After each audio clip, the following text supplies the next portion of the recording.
les ménages européens ont pris les commandes de la reprise. Pour preuve, leur indice de confiance a grimpé de 3 points entre février et mars dernier et se hisse ainsi à son plus haut niveau depuis l'été 2007. Il surplombe désormais sa moyenne de long terme de 9 points. Et pour une fois, la moyenne a du sens. Les pays du noyau dur de la zone euro s'inscrivent dans la même tendance, avec quelques nuances à apporter. C'est au sud que l'amélioration est la plus notable. Et si l'Allemagne colle à l'Italie ou presque, la France est à la traîne du mouvement. Une telle amélioration générale des soldes d'opinion est un message très fort, et en l'occurrence très positif. C'est de bon augure pour la consommation, comme l'illustre ce graphique. La remontée de la confiance devrait amplifier le mouvement qui se dessine déjà et porter la hausse des dépenses à près de 2% en glissement annuel sur les 3 premiers mois de l'année. C'est donc gagné pour le premier trimestre. Mais après, pour le déterminer, je vais d'abord prendre appui sur les soldes d'opinion ayant une portée prédictive. Et il ressort que les Européens sont de plus en plus nombreux à anticiper une amélioration de leurs perspectives personnelles financières sur les 12 prochains mois. Elles flirtent déjà avec leur dernier point haut de 2007 et pourraient le dépasser bientôt.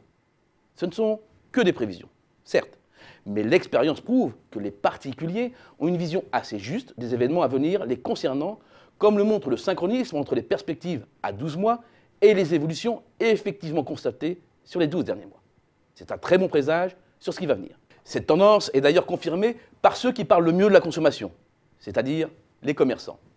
Un seul indicateur suffira, celui de l'évolution de leurs perspectives de commandes aux fournisseurs d'ici les 3 prochains mois.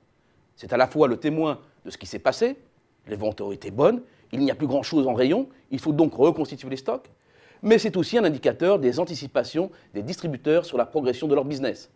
Et ce solde d'opinion est tendanciellement en hausse, naviguant au-dessus de sa moyenne de long terme, malgré une petite hésitation en fin de période. Reste maintenant à scruter, plus froidement, les facteurs objectifs. Si la consommation est aussi forte, c'est que les Européens ont d'abord bénéficié de la chute du prix du pétrole et de ses effets de second tour sur la trajectoire des prix. Cela a donné un sérieux coup de fouet au pouvoir d'achat. La dernière photo prise au mois de mars de l'inflation se passe de commentaires. La baisse des prix s'explique quasi intégralement par celle des prix de l'énergie. Tout l'enjeu est donc de savoir si cela n'est pas une simple béquille. En arrière-fond se pose la question du chômage et de sa décrue, seul gage d'une reprise pérenne. Vu de France, il est prématuré de parler d'inflexion. Mais pour l'ensemble de la zone euro, la décrue est maintenant bien engagée, recouvrant bien sûr de fortes disparités entre des pays qui sont en plein emploi, comme l'Allemagne, et ceux dont la situation s'améliore, mais en partant d'un niveau catastrophique, comme l'Espagne. Une évolution qui s'explique par la diffusion de la reprise au sein de la zone euro, à laquelle participent les activités commerciales, mais pas seulement. C'est bien le sens actuel à donner à l'évolution du climat des affaires en Europe qui se redresse, signe d'une reprise dont la base sectorielle et géographique s'élargit. C'est bien pourquoi nous avons prévu une consommation en hausse de 1,8% cette année pour la zone euro, sa meilleure performance depuis 9 ans.